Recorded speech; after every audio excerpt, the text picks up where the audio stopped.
Cette installation industrielle intègre des systèmes automatisés de haute précision assurant le contrôle continu des paramètres thermiques, mécaniques et dimensionnels tout au long du procédé de fabrication des fibres optiques.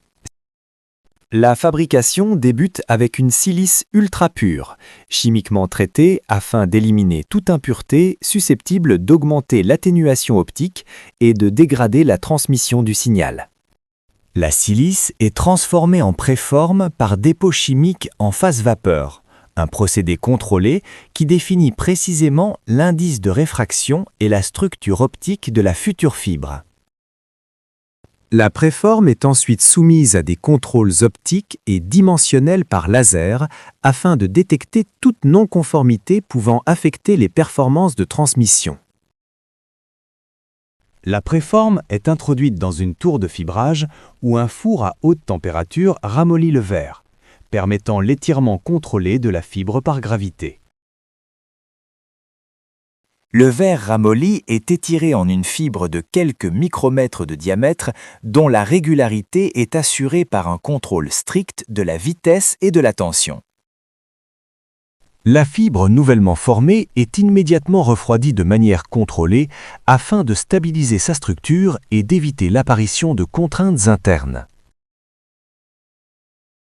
Un revêtement polymère protecteur est appliqué en continu afin de préserver la fibre des microfissures et d'assurer sa résistance mécanique lors des manipulations. Le revêtement est ensuite polymérisé par exposition aux ultraviolets, garantissant un durcissement instantané et une protection mécanique durable de la fibre.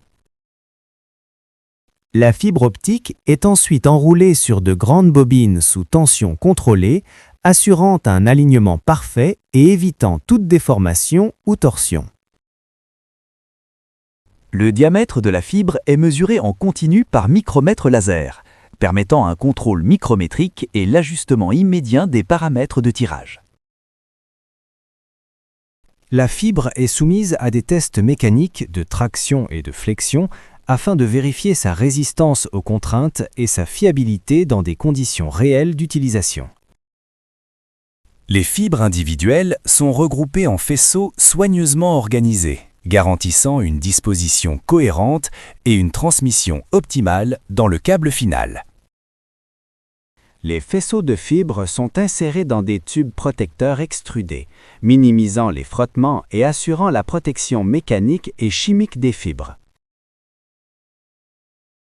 Des éléments de renfort, tels que des fils aramides ou métalliques, sont intégrés pour conférer au câble une résistance mécanique optimale et stabiliser sa structure.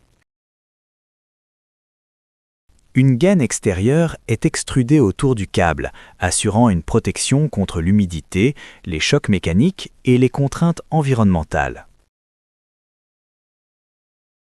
Le câble est marqué au laser avec ses spécifications et codes standards, assurant une traçabilité complète et facilitant son installation sur le terrain. Le câble terminé est soumis à un contrôle qualité final, incluant des tests optiques et mécaniques pour garantir sa conformité aux standards de performance et de fiabilité. Les câbles finis sont soigneusement enroulés sur des bobines et conditionnés pour le transport, assurant protection, organisation et traçabilité avant expédition. Les bobines de câbles sont prêtes à l'expédition mondiale, illustrant l'aboutissement d'un processus industriel contrôlé et optimisé pour la transmission de données à haut débit.